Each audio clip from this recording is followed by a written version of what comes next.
The incident occurred on a Tuesday night in the manicured suburb of Oak Creek, Texas. At 9:42 p.m., Dr. Imani Vance, a 42-year-old senior attorney for the state of Texas, was stopped by Officer Dale Calloway of the Oak Creek Police Department. The official reason cited for the stop was a failure to signal a turn more than 100 feet before the intersection. The unofficial reason, which would become painfully clear, was that Dr. Vance was a black woman driving a late-model sedan through a neighborhood where Officer Calloway believed she did not belong. What followed was a textbook case of racial profiling that escalated into an illegal detention, an abuse of power that crumbled spectacularly when the officer discovered his target was not just a citizen, but a high-ranking official in the very legal system he claimed to represent. The flashing red and blue lights painted the serene, tree-lined street in strokes of jarring anxiety. They pulsed against the polished windows of a dark gray Lexus, reflecting in the rearview mirror and illuminating the face of the woman behind the wheel. Dr. Imani Vance let out a slow, controlled breath. It was a familiar feeling, this sudden, cold dread that coiled in the pit of her stomach. She had done nothing wrong. She had stopped completely at the last 4 stop signs. Her turn signal had blinked its rhythmic amber beat exactly as it should have, and her speed was precisely the posted limit. Yet here she was.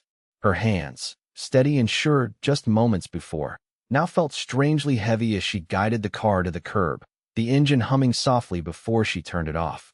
The silence that followed was thick, broken only by the aggressive chirp of crickets and the approaching crunch of heavy boots on asphalt. Imani watched in her side mirror as the officer, a silhouette haloed by his own headlights, approached. His walk was a swagger, the deliberate, rolling gait of a man who owned the ground he walked on.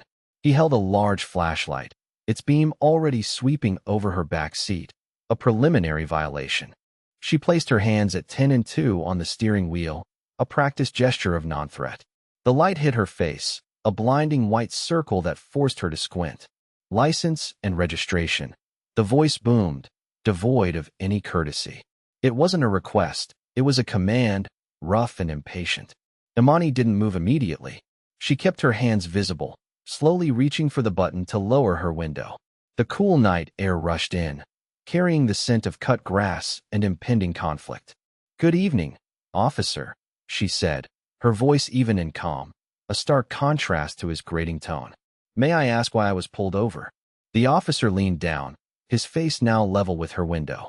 He was younger than she expected, with a square jaw and eyes that seemed to hold a permanent, simmering anger. The beam of his flashlight didn't waver from her eyes. "License and registration." "Now," he repeated, tapping the metal barrel of the light against her window frame. The small, sharp sound was an act of punctuation, a tiny explosion of impatience. Imani knew this dance. She knew the steps, the rhythms, the dangerous improvisations that could lead to tragedy. Her mind, trained to dissect legal statutes and precedent, was now running a different set of calculations: risk assessment, de-escalation protocols, survival.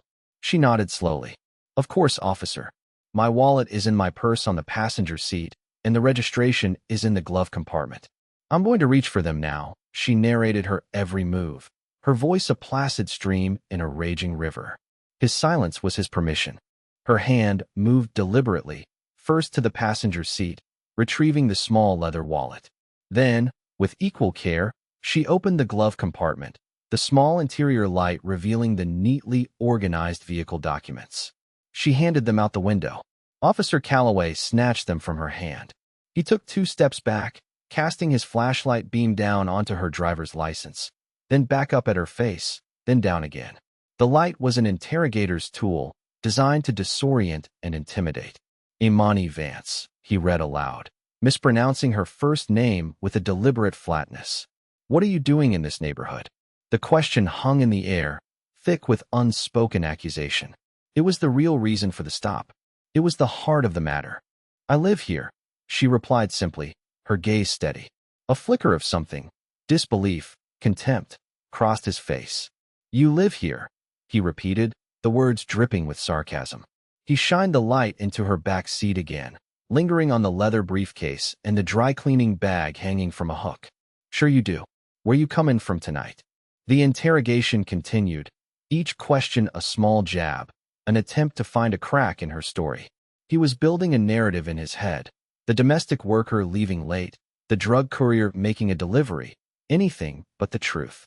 "I'm coming from my office," Imani said, keeping her answers short and direct. "My office downtown, working late, huh?" he sneered. "What kind of work do you do that has you out this late in a place like Oak Creek?" He was fishing, trying to trip her up, to create a pretext for further action. He wanted her to be nervous, to be angry, to give him something he could use. Imani felt a familiar, weary anger rising, but she pushed it down, locking it away behind a wall of professional composure. "I'm an attorney," she said. The word seemed to amuse him. He let out a short, sharp laugh that was more of a bark. "An attorney? Right. And I'm the Chief Justice of the Supreme Court." He leaned in again, his voice dropping to a conspiratorial growl. "Look, let's cut the crap. I know what goes on. Is this your car? I'm going to need to see the title." The demand was absurd, a clear overreach of his authority during a routine traffic stop. He had her license, which matched her registration. He had no legal basis to demand proof of ownership beyond that. This was harassment, pure and simple. "Officer," Imani began, her tone shifting slightly, a new firmness creeping in. "You have my valid license and registration.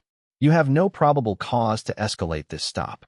The vehicle is registered in my name at the address listed on my license, which is 3 blocks from here." She was speaking his language now, the language of the law. But he wasn't listening. Her composure, her articulate response, only seemed to fuel his suspicion and his rage. To him, she was a black woman who was talking back, who wasn't showing the proper deference, the proper fear. "I don't need probable cause, ma'am." He spat, the word ma'am an insult. "I have reasonable suspicion. A car like this, in this area, at this time of night, it fits a profile." He didn't say which profile. He didn't have to. Imani's heart hammered against her ribs, a frantic bird trapped in a cage. This was the precipice. This was where things could spiral. "Officer," she said, her voice now cold and precise. "Citing my presence in a wealthy neighborhood as reasonable suspicion is a textbook definition of racial profiling. You have no legal grounds to detain me further. I would like for you to either write me a citation for the supposed traffic violation or let me go." Her assertion of her rights was like throwing gasoline on a fire. Calloway's face hardened, the muscles in his jaw tightening. His eyes, already cold, turned to chips of ice. He took a step back and placed his hand on the butt of his service weapon. It wasn't a threat to draw it, not yet, but it was a deliberate, menacing gesture. Body camera footage would later show his knuckles turning white as he gripped the textured polymer. "You think you're smart, don't you? You think you can talk your way out of this?" He took a deep breath, puffing out his chest. "I'm smelling marijuana coming from your vehicle. That gives me all the probable cause I need. Now, I'm going to ask you one more time to step out of the car.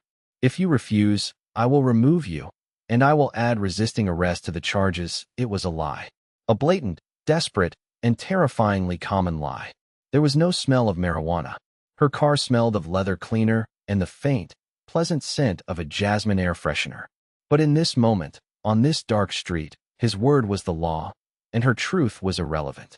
She could see the endgame he was constructing. A search of her car, a trumped-up charge, a night in a holding cell, a humiliating and costly legal battle to clear her name. He was trying to break her. He was trying to make an example of her. Imani looked past him, up the street. A light had come on in one of the houses. A curtain twitched. Someone was watching. A car slowed as it passed, the driver's face a pale, curious blur. In the distance, she heard another siren, faint and growing steadily louder, though she couldn't be sure if it was related or just the ambient noise of a sprawling city. The officer's voice cut through her thoughts, sharper and louder now. "Did you hear me? Get out of the vehicle. Now." He reached for his door handle. This was it, the moment of decision. She could comply and be subjected to a humiliating, illegal search on the side of the road, or she could continue to assert her rights and risk a violent escalation. She had spent her entire career defending the law, upholding the Constitution. She would not allow it to be trampled on this quiet suburban street by a man consumed by his own prejudice. With a deep, steadying breath, she turned off the ignition completely, pocketed her keys, and prepared to step out. But not as a suspect. As an officer of the court. The click of the door handle being pulled from the outside was sharp and final. Officer Calloway yanked her door open, the interior light spilling onto the manicured lawn of the adjacent house. "Hands where I can see them. Get out of the car slowly," he commanded, his voice tight with adrenaline and manufactured authority. Imani complied, her movements fluid and deliberate. She swung her legs out, her sensible heels planting firmly on the asphalt. As she rose, she stood to her full height, which was just an inch or so shy of his. She did not look afraid. She did not look intimidated. She looked him directly in the eye, her expression a mask of cold fury and unwavering resolve. "Officer Calloway," she said, her voice ringing with a newfound power that seemed to startle him. He had expected tears or panicked pleading. He got a lecture. "Your actions tonight constitute an illegal detention under the Fourth Amendment. Your fabricated claim of smelling marijuana to manufacture probable cause is perjury and a violation of my civil rights under Section 1983. This entire stop has been recorded by my vehicle's dash camera, both audio and video. You have made a grave professional error," Calloway's sneer returned, though it seemed a bit more forced this time. Her articulate defiance was unsettling him. "You can save the big words for your public defender, sweetheart. You're in my world now. Turn around and put your hands behind your back." He reached for his handcuffs, the metal jingling ominously in the quiet night. It was then that a porch light flickered on about 50 yards down the road. An elderly man in a bathrobe, Mr. Henderson, stepped out onto his porch, peering into the darkness. He had heard the shouting. Another car, a minivan, had pulled over to the opposite curb, its occupants clearly visible, a phone held up, its small red recording light a tiny, digital witness. The audience was growing. Calloway felt their eyes on him, and it made him more aggressive, more determined to assert his dominance.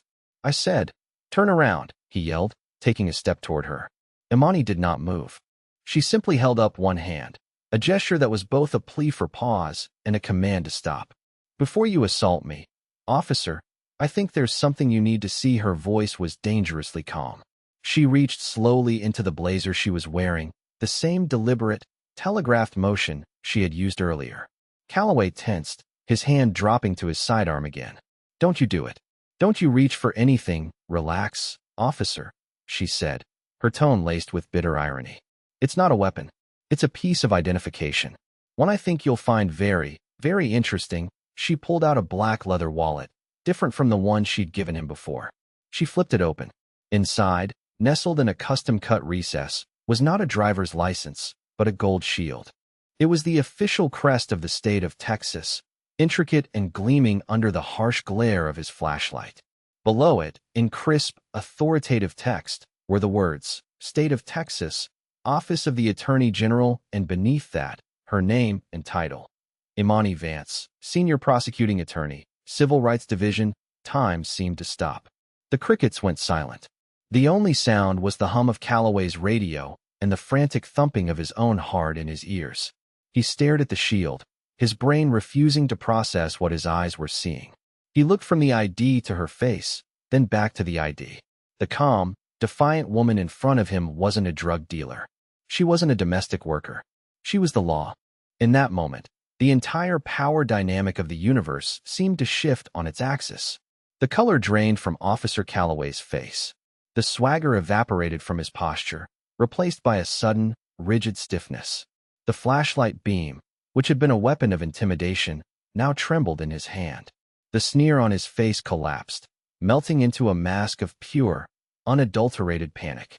His mouth opened and closed a few times, but no sound came out. He looked like a fish gasping for air on the deck of a boat. The world he had controlled so absolutely just seconds before had shattered into a million pieces. The woman he had been threatening, belittling, and preparing to arrest held a position of authority so far above his own, it was almost incomprehensible. She wasn't just an attorney. She was a prosecutor, a state prosecutor, in the Civil Rights Division. The irony was so thick it was suffocating. That can't be real," he finally stammered, the words tumbling out, weak and unconvincing. It was a desperate plea to a reality that no longer existed. Imani snapped the wallet shut with a sharp, definitive click. "I assure you, officer, it is very real. And you are in a great deal of trouble," Her voice was no longer just firm. It was prosecutorial. The calm victim had vanished, and in her place stood the formidable Dr. Vance, a woman who had tried and convicted corrupt officials, abusive police officers, and men far more powerful than Dale Calloway.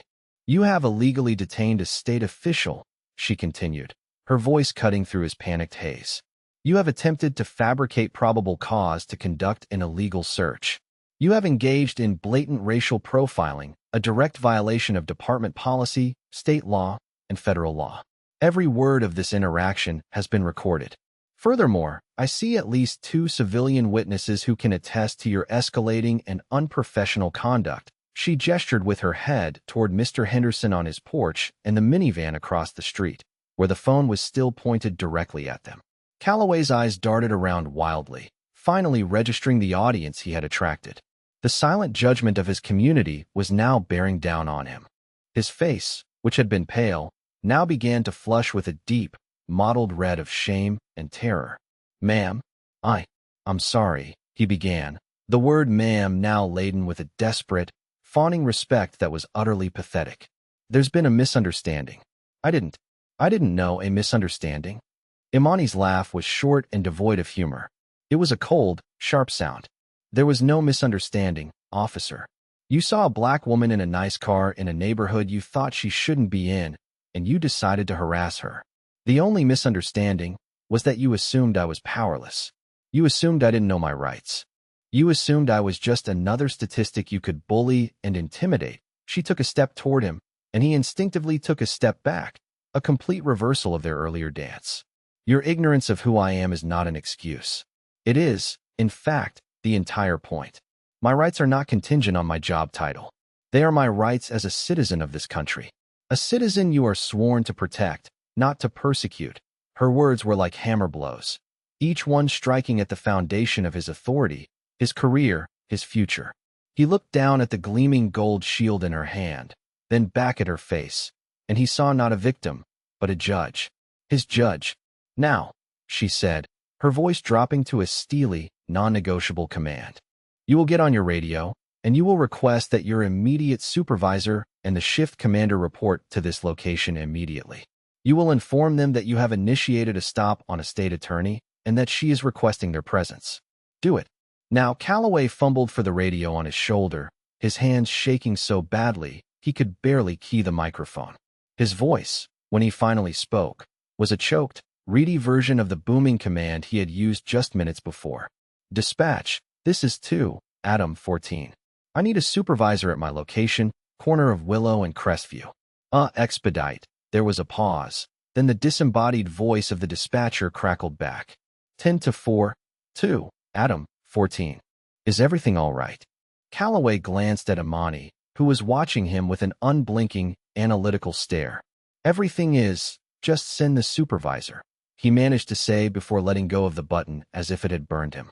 The wait for the supervisor was the longest 10 minutes of Dale Calloway's life. He stood in silence, his posture deflated, his eyes fixed on the ground. He avoided looking at Imani, at the neighbors, at the minivan. He was an island of misery in a sea of his own making. Imani, in contrast, was a portrait of composed authority. She made a call on her cell phone, her voice low but clear. She spoke in legal shorthand, referencing statutes and departmental codes. She was no longer just dealing with a rogue cop. She was initiating a formal process. The wail of an approaching siren grew louder, and soon a second patrol car, this one a sergeant's vehicle, pulled up behind Calloway's. The man who got out was older, with salt and pepper hair and a weary expression that deepened into alarm as he took in the scene. Calloway looking like a ghost, a well-dressed black woman standing calmly by her open car door, and multiple civilians watching from a distance. "Calloway, what the hell is going on here?" Sergeant Miller demanded, his eyes scanning for a threat. Sergeant, this is," Calloway stammered, unable to form a coherent sentence. Imani stepped forward, saving him the trouble. "Good evening, Sergeant. I am Senior Prosecuting Attorney Imani Vance." She presented her credentials again. Miller's eyes widened. He knew the name. Everyone in local law enforcement knew the name. Dr. Vance was a legend in the AG's office, known for her fierce litigation and her zero-tolerance policy for official misconduct. He felt a wave of nausea. "Dr. Vance," he said, his voice strained with a mixture of shock and professional courtesy. "I'm Sergeant Miller. I apologize for any inconvenience. Is there a problem here?" "A problem?" Imani's eyebrow arched. "Yes, Sergeant, you could say there is a problem. Your officer here, Officer Calloway, pulled me over for an imaginary traffic violation. He then proceeded to interrogate me about my reasons for being in my own neighborhood, implied I was a criminal, and then attempted to justify an illegal search of my vehicle by fabricating a claim that he smelled marijuana. When I refused to consent to the illegal search, he threatened to arrest me. The only thing that stopped him from putting me in handcuffs was this." She held up her badge one last time. Sergeant Miller looked from her face to Calloway's, and the story wrote itself in the younger officer's terrified expression. Miller's face, already grim, became a stony mask of damage control. "Officer Calloway," Miller's voice was dangerously quiet. "Is what she said true?" Calloway could only manage a pathetic, jerky nod. He looked like a child caught with his hand in the cookie jar, except the cookie jar was a felony violation of civil rights. "Get in your vehicle. Turn off your body camera. Do not speak to anyone until I tell you to. Is that understood?" Miller's command was low and seething with fury. Calloway, grateful for the escape, practically scurried back to his patrol car, closing the door and disappearing from view. Sergeant Miller turned back to Imani, his expression deeply apologetic. "Dr. Vance, on behalf of the Oak Creek Police Department, I am profoundly sorry. This is unacceptable. This is not how we train our officers. With all due respect, Sergeant." Imani cut him off, her patience clearly gone. "This is exactly how some of your officers are trained, either officially or unofficially. This isn't about one bad apple. This is about a culture that allows an officer to believe he can stop a citizen for no other reason than the color of their skin and get away with it. What would have happened tonight if I hadn't been a state attorney? What if I were a teacher, a nurse, or a student? Would she be in the back of his car right now? Would she be facing trumped-up charges that could ruin her life?" The questions were rhetorical, but they hit Miller like physical blows. He had no answer. He knew she was right. "A full internal investigation will be launched immediately," he promised. "Calloway will be placed on administrative leave pending the outcome." "Oh, there will be more than an internal investigation, Sergeant," Imani assured him, her voice leaving no room for doubt. "My office will be launching its own investigation into this incident and into the pattern and practice of the Oak Creek Police Department. I want every one of Officer Calloway's traffic stops from the last 2 years pulled. I want his complaint history. I want the dash cam and body cam footage from tonight secured and sent to my office by 9 a.m. tomorrow morning. Do you understand?" Sergeant Miller nodded, swallowing hard. He was no longer talking to a citizen. He was taking orders from a superior legal authority. "Yes, ma'am. It will be done." The aftermath was swift and decisive. The bystander's video, capturing the moment Imani revealed her credentials and Calloway's subsequent collapse, went viral overnight. The headline was everywhere. "Racist cop tries to arrest state prosecutor for driving while black." The Oak Creek Police Department was inundated with calls. The mayor issued a public apology. Officer Dale Calloway was suspended without pay, and within a week, he was fired. But for Imani, it was never just about one officer. The following Monday, she stood before a press conference, not as a victim recounting her trauma, but as a prosecutor announcing a full-scale civil rights investigation into the Oak Creek PD. She spoke with the same calm, unshakable authority she had displayed on that dark street. She spoke of equal justice, of accountability, and of the systemic rot that allowed men like Calloway to flourish. The incident had been a crucible, a terrifying and infuriating ordeal.